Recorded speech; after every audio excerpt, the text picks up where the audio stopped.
There was a moment during the Cold War when the fate of millions could depend on a single signal, a blip on a screen, a line moving across a map, an indication that something had been launched and was already on its way, because in a nuclear world, warning time wasn't measured in hours. It was measured in minutes. And once a missile left the ground, there was no recalling it, no negotiating with it. Only one question mattered. Would you see it in time? This is the story of the radar network that watched the skies, the system designed to detect the first signs of nuclear war before it was too late. This is the story of NORAD. At the height of the Cold War, the United States and the Soviet Union existed in a state of constant tension. Both sides had developed intercontinental ballistic missiles, weapons capable of crossing continents in less than half an hour, launching from distant territories, and striking targets with devastating force. The scale of destruction had changed, but so had the speed, because once those missiles were launched, there would be no time to react unless the threat was detected immediately. That created a new kind of battlefield, not in the air, not on land, but in time itself. The difference between survival and catastrophe could come down to early warning, the ability to detect a launch, track its trajectory, and make decisions before impact. Without that capability, the United States would be vulnerable, unable to respond, unable to coordinate defense, and most critically, unable to ensure that deterrence remained credible. Because deterrence didn't just depend on having weapons. It depended on knowing when to use them. And knowing that required information, precise, immediate, reliable. But detecting a missile launch wasn't simple. The Earth is vast, the atmosphere complex, and the distances involved were enormous. A missile launch from across the Arctic could reach North America in minutes, which meant that detection systems had to be positioned in the right locations, covering the right angles, operating continuously. There could be no gaps, no blind spots, no downtime. The solution was ambitious. A network of radar stations stretching across the northernmost regions, remote locations, harsh environments, places where conditions were extreme, but coverage was essential. These installations became the first line of defense, watching the horizon, scanning the sky, searching for anything that didn't belong. Massive radar arrays, rotating antennas, signals bouncing across the atmosphere, constantly measuring, constantly analyzing, because the system wasn't just looking for aircraft, it was looking for something much faster, something that would appear suddenly and move at incredible speed. The moment of detection had to be immediate, because once a missile was identified, everything else would follow. Tracking, prediction, decision-making, all compressed into a narrow window of time. Inside these radar stations, operators worked in shifts, monitoring screens, interpreting signals, distinguishing between noise and threat, because not every return was dangerous, but any one of them could be. The pressure was constant, because a missed detection could mean no warning at all, and a false detection could trigger a response that might escalate beyond control. That balance between certainty and caution defined the system, because in the Cold War, information wasn't just power, it was responsibility. And if you're interested in Cold War stories like this, where the most critical battles were fought before anything ever happened, consider subscribing, because what the system created wasn't just awareness, it was time. Time to respond, time to decide, time to prevent the unthinkable. Because once those radars lit up, the clock would already be ticking. Building that kind of warning system required more than technology. It required geography. Because the shortest path between the Soviet Union and North America ran across the Arctic, over remote, frozen regions where infrastructure was almost non-existent. If a missile were launched from Soviet territory, it would likely pass over those northern approaches, which meant the first line of detection had to be there, far from cities, far from support, in environments where temperatures dropped to extremes and conditions could change in minutes. The United States and its allies began constructing radar lines across these regions, stations placed strategically to cover the most likely routes of incoming missiles, each one connected to a larger network. each one responsible for a piece of the sky. These weren't temporary installations. They were permanent outposts, built to operate continuously, day and night, in all conditions. Massive radar arrays scanned the horizon, powerful enough to detect objects at long distances, sensitive enough to track movement across vast areas. Signals were transmitted back to command centers, where information from multiple stations could be combined, analyzed, verified, because detection alone wasn't enough. The system had confirmed what it was seeing, to distinguish between an actual missile launch and something else. Weather, debris, natural phenomena, anything that could produce a signal. That verification process was critical because the consequences of error were enormous. Inside the central command facilities, the information came together, data from across the network, displayed on large screens, tracked in real time, operators and analysts working together to interpret what was happening. Because once potential launch was detected, there would be no time for uncertainty. Every second mattered. Trajectories had to be calculated, impact zones estimated, response options prepared, all within a narrow window. This was not a slow process. It was immediate, decisions made under pressure, with incomplete information, because even with advanced systems, no detection could ever be completely perfect. There was always the possibility of ambiguity, and ambiguity, in a nuclear context, was dangerous. That's why the system wasn't built around a single layer. It was layered, multiple radar lines, multiple sensors, redundancy built into every level. Because if one system failed, another had to take over. Reliability wasn't optional. It was a foundation. At the same time, the system extended beyond radar. Communication networks ensured that information moved quickly from remote stations to central command to national leadership, because detection meant nothing if it couldn't be communicated instantly. Every link in that chain had to function without delay, without interruption, because once the process began, there was no time to fix failures. Everything had to work exactly as designed.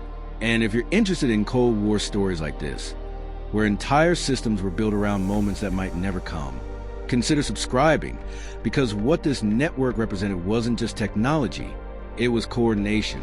A system where geography, engineering, and strategy came together to create something new. But even with all that preparation, even with all that precision, the greatest challenge remained, because the system didn't just have to detect threats, it had to interpret them. And sometimes what it saw wasn't what it seemed. There were moments when the system did exactly what it was designed to do. It detected something, a signal, a pattern, a movement across the radar screen that didn't match anything expected.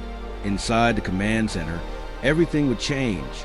Operators leaned forward, voices lowered, attention focused on a single point of data, because what they were seeing could be the beginning of something irreversible, a potential launch, a possible missile. And if that was true, the timeline had already started. Within seconds, the system would begin tracking, multiple radar stations confirming the signal, cross-checking data, building a trajectory, estimating where the object was going, where it might land. Every piece of information processed as quickly as possible, because the next step wasn't technical. It was human. Decisions had to be made. And those decisions would not come with certainty. They would come with probability, because even with advanced systems, there was always a chance of error. And that uncertainty created the most dangerous scenario of all, a false alarm. Because if the system reported a launch that hadn't happened, the response could still be real. Retaliation could be initiated, actions taken that could not be undone, all based on something that wasn't actually there. That was the risk built into early warning. Not just missing a threat, but misidentifying one. There were moments during the Cold War when that risk became real. Signals appeared. Data suggested something unusual, enough to trigger concern, enough to initiate verification procedures. Inside the command centers, time seemed to compress. Every second carried weight, because the difference between confirmation and correction was everything. Operators had to interpret what they were seeing, compare it against known patterns, check for inconsistencies, because not every signal was a missile. Some were reflections, interference, unusual atmospheric conditions, events that mimicked the signature of something far more dangerous. And in those moments, judgment mattered as much as technology, because the system could detect, but it couldn't decide. That responsibility remained with the people interpreting the data. They had to determine whether what they were seeing was real or a mistake, and they had to do it quickly, because delay carried its own risks. If a Rayall launch was ignored, there would be no time left to respond. That tension between speed and certainty defined the system, because acting too fast could trigger escalation. Acting too slow could leave no response at all. There were instances when the system indicated a possible threat, only for further analysis to reveal it was false. Moments when the world came closer to escalation than anyone realized, not because of intent, but because of interpretation. Those moments revealed something critical, that even the most advanced systems were not infallible, that technology could reduce uncertainty, but not eliminate it, and that the final safeguard was human judgment, because in the end, someone had to decide whether the signal was real, whether the threat was imminent, whether to act. And if you're interested in Cold War stories like this, where the most important decisions were made in seconds based on incomplete information, consider subscribing, because what these moments showed wasn't just the power of the system, it was its fragility. Because even with all its precision, the line between warning and mistake was thinner than anyone wanted to admit, and crossing that line could change everything. In the end, the system was never tested in the way it was built for. No wave of missiles crossed the Arctic. No full-scale nuclear exchange forced it into its final role. And yet, it may have been one of the most important systems of the entire Cold War, because its purpose was never just to detect war. It was to prevent it by creating awareness, by providing time, by ensuring that decisions were made with information, not fear. The radar network changed how the United States approached the nuclear threat. It introduced a level of visibility that had never existed before, a way to look beyond the horizon, to see what could not be seen directly, and to respond accordingly. For the first time, a potential attack would not arrive without warning.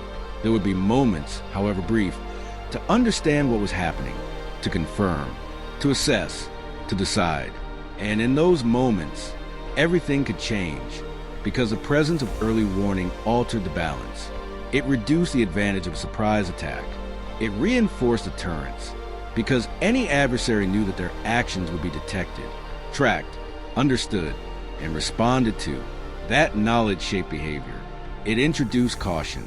It forced calculation, because once a missile was launched, it would not arrive unnoticed.